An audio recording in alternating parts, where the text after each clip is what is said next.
nakikipag-birthday kami ni Mami. Birthday kasi ng anak ng friend niya, si Tita Mariel. Ang pangalan ng may birthday, si Baby Luca. 1 year old siya. Pumunta kaming dalawa ni Mami at nakikain. Ayan po, pinagkakanta po namin siya ng happy birthday. Ayan ako.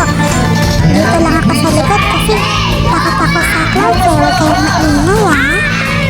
Ayan, isa ako sa malakas na boses para marinig talaga nila nakikipag-participate ako.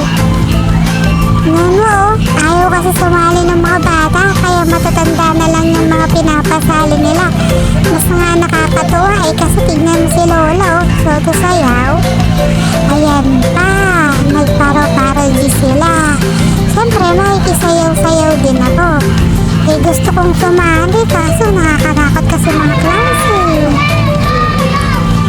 Ayan, pinagkanta ulit namin siya ng happy birthday kasi dyan pa lang nila nilabas yung candle niya. Siyempre malakas ang boses ko para marinig ni Luca. Nakasala ko sa kumakanta.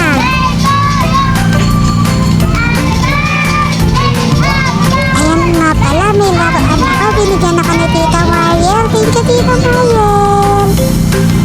Ayan, kasama ko si Elise. Anak din ng friend ni Mami. Ang cute-cute niya. Ayan, thank you, Tita Mariel. Nandun ka sa laruan.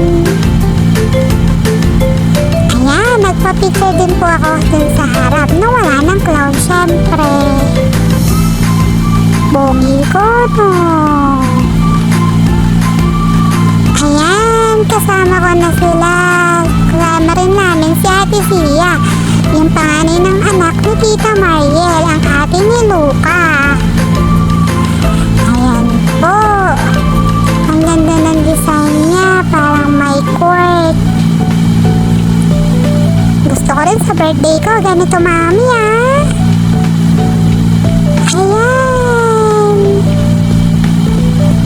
Yun lang po. Thank you. Please like, share, and subscribe. Hey!